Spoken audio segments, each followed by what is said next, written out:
depuis un certain temps, l'institution de prévoyance retraite IPRES et ses dirigeants font l'objet d'assauts répétés à travers des supports de communication, radio, télévision, presse écrite, réseaux sociaux, etc.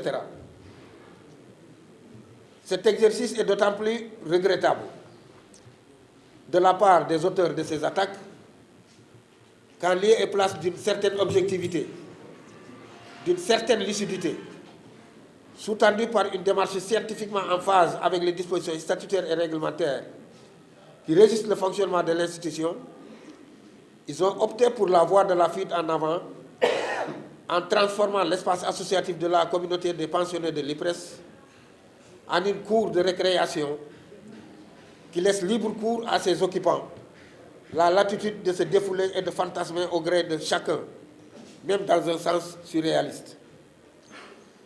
Face à cet état de fait, le groupe de veille et d'alerte des associations de retraités du Sénégal affiliées à l'IPRES, intéressé au premier chef par l'institution et ses composantes, juge utile d'apporter sa contribution dans ce débat en relevant quelques points d'objection ou quelques points objets de récrimination de la part des pourfendeurs de l'institution, parce qu'ayant une incidence sociale directe sur le vécu quotidien des pensionnés. Pour les pensions,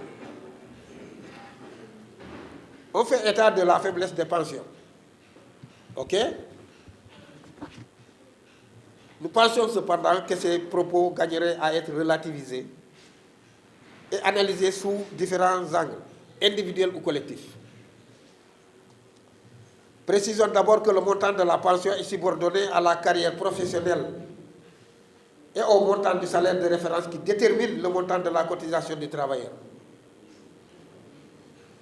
Vouloir sciemment occulter cette réalité en surfant sur l'ignorance des non-initiés aux règles déterminantes relève d'une campagne de désinformation ou d'une volonté manifeste d'instrumentalisation de cette frange vulnérable pour atteindre des objectifs inavoués aux antipodes de leurs préoccupations quotidiennes.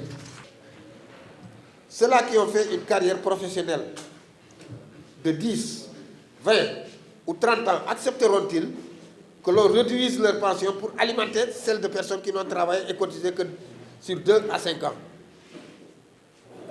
Assurément non. Alors, ceci entraînant cela, qu'en sera-t-il des pensions supérieures à 60 000 francs qui, proportionnellement, devront être, dans la logique, revalorisées à hauteur de 35 ou 40%? L'IPRES pourra-t-elle supporter une telle charge sans mettre la clé sous la porte à brève échéance?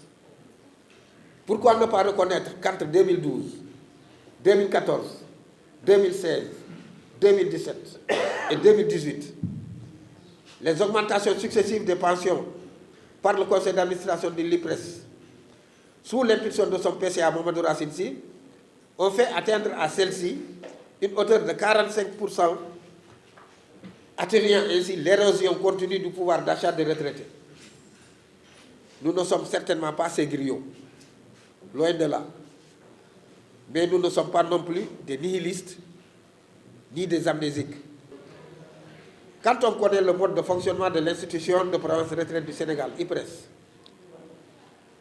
qui fonctionne par système de répartition, l'éthique et la morale imposent aux responsables sérieux d'associations de retraités qui connaissent les textes d'avoir le courage de dire la vérité à leur mandant.